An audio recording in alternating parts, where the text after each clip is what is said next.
Hello good morning students. अपने गोंड जनजाति के बारे में पढ़ रहे थे और एक धूलिया गोंडों के बारे में अपन ने पढ़ा था कि एक गायक जाति है ये इनकी, जो इनके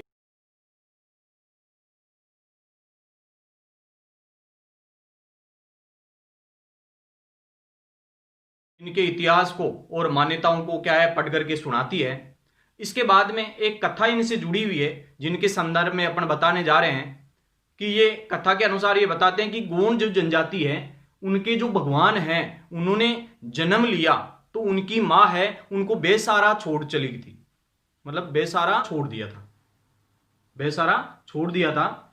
इसके बाद में देवी पार्वती ने क्या है उनकी क्या है सहारा दिया था, लेकिन शंभु शंभु महादेव ने इनको एक गुफा में बंद कर दिया था। इसके बाद में गोंडों का एक नायक था जिसका नाम था पाहिंडी कपाल लिंगम। पाहिंडी कपाल लिंगम एक इनका क्या है नायक था, जिन्होंने क्या है देवी जंगूबाई की मदद से इनको छुड़ाया था। और वो गुफा से क्या है चार दिशाओं में चार अलग अलग दिशाओं से निकले थे, जो अलग अलग वर्गों में इनको बांटा गया था, जिन्हें गोंडी भाषा में सगा कहते हैं। गोंडी भाषा में क्या कहते हैं उनको सगा के नाम से जाना जाता है। कि गोंड जो जनजाति के जो लोग हैं ये भूतकाल में मुर्गों को आपस में लड़ाते और मनोरंजन का कार्य करते थे। वो इनके प्रमुख जो देवता हैं वो है एक तो बड़ा देव है, शंभु महादेव है, परसापेन है, ये शीतला माता है और छोटी माता है, इनकी भी पूजा करते हैं। तो इस प्रकार से कहने का मतलब ये पूजा पाठ में विश्वास करते हैं, देवताओं को की मान्यता इनकी ज्यादा है क्योंकि ये धार्मिक परंपरा के भी हैं और प्रकृति पूजक भी है। इसके कारण से इस प्रकार का ये कार्य करते हैं। ये देवी देवताओं को प्रसन्न करने के लिए भेड़ बकरी की बलि भी देते हैं। देवी देवताओं को प्रसन्न करने के लिए क्या है भेड़ बकरी की क्या है बलि देते हैं। ये जादू टोनों में विश्वास करते हैं और जागरण भी करते हैं, जैसे राती जगह अपने करते हैं, रात को जग करके और कुछ भजन वगैरह ये करते हैं, कीर्तन वगैरह करते हैं। तो इस प्रकार का ये कार्य भी करते हैं। अधिकांश जो गोंड जनजाति के जो लोग हैं वो हिंदू जाति से संबंधित है। कौन सी जाति से संबंधित है? ये हिंदू जनजाति से संबंधित है।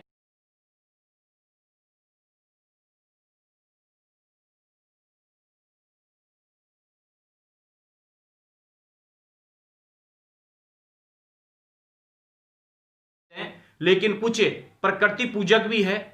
गोंड लोग हैं, काली है, दंतेश्वरी है, वह बड़ा देव है, उनको नर बलि भी देते थे। इनको क्या देते थे? नर बलि देते थे। लेकिन अंग्रेजों का साम्राज्य था, 19वीं शताब्दी में अंग्रेजों ने उन पर क्या है प्रतिबंध लगा दिया गया। इसके बाद में ये नर बलि बंद कर दी गई इनके द्वारा। इनका विश्वास है कि आत्मा अजर और अमर है, ये जलाते भी हैं दफनाते भी हैं, और इनका विश्वास है कि जो आत्मा होती है ये अजर और अमर है, अमर है और अजर है।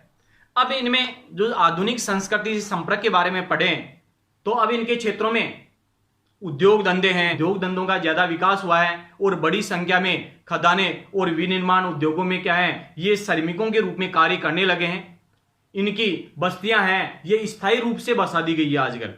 आजकल क्या है ये स्थायी रूप से बसने लगे हैं क्योंकि उनको रोजगार मिल गया काफी ज्यादा मात्रा में। जिनमें अस्पताल है, विद्यालय है, बाजार है, बैंक है और पंचायतों की भी क्या है इनके वहां पर है बस्तियों में स्थापना कर दी गई है।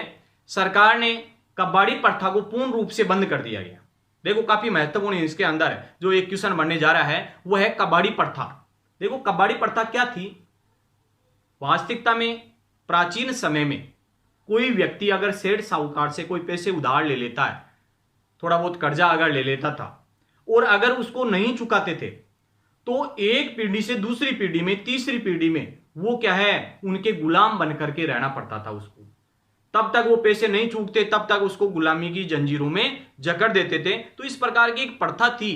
तो वास्तविकता में जैसे कोई व्यक्ति है उसके पैसे मान लो कर्जे के हैं और उससे नहीं चूक रहे हैं तो उसके पुत्र को वो पैसे चुकाने पड़ेंगे, फिर उसके पुत्र को पैसे वो चुकाने पड़ेंगे। तो इस प्रकार की परंपरा थी। लेकिन वर्तमान में उसको क्या है सरकार के द्वारा बिल्कुल प्रतिबंधित कर दिया गया। तो ये कबाड़ी प्रथा भी इनके रूप में ये काफी ज्यादा वो था। तो देखो कबाड़ी प्रथा के बारे में आपको इसके बारे में बताना है। तो देखो हमने बात करें स्टार्टिंग में कि जो गोंड जनजाति के जो लोग हैं उनमें देखो किस प्रकार से कथा के अनुसार ये बताया गया है। इनमें कथा अनुसार ये बताया गया है कि जब गोंड के भगवानों ने जन्म लिया तो उनकी मां उन्हें बेसहारा छोड़ दी, बेसहारा छोड़ दी थी, मतलब कोई किसी का सहारा नहीं था, ऐसे बताते हैं। देवी पार्वती ने उनको सहारा दिया था, देवी पार्वती ने क्या दिया था, इनको सहारा दिया था, लेकिन शंभु महादेव ने उनको एक गुफा में कैद कर दिया। शंभु महादेव ने क्या कर दिया, उनको एक गुफा में कैद कर दिया था, जबकि पार्वती ने क्या दी थी, उनको शरण दी थी, मतलब सहारा दिया था।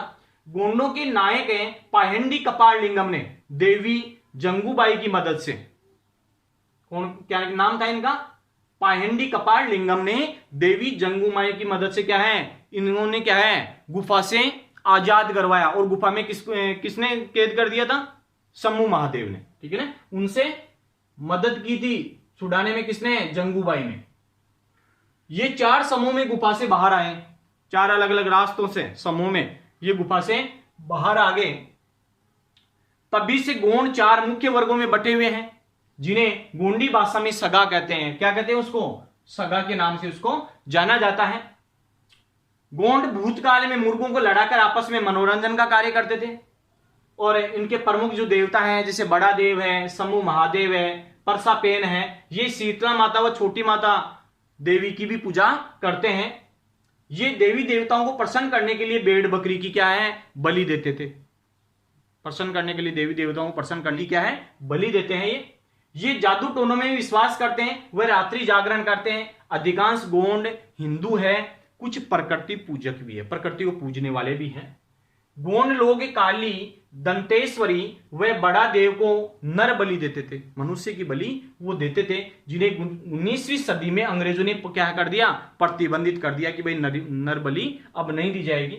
इनका विश्वास है कि आत्मा अजर और अमर है। इनका विश्वास क्या है, आत्मा कभी मरती नहीं है, अजर और अमर है वो। आधुनिक संस्कृति संपर्क के रूप में अपन पढ़ेंगे कि अब इनके क्षेत्रों में उद्योग धंधों का विकास हुआ है।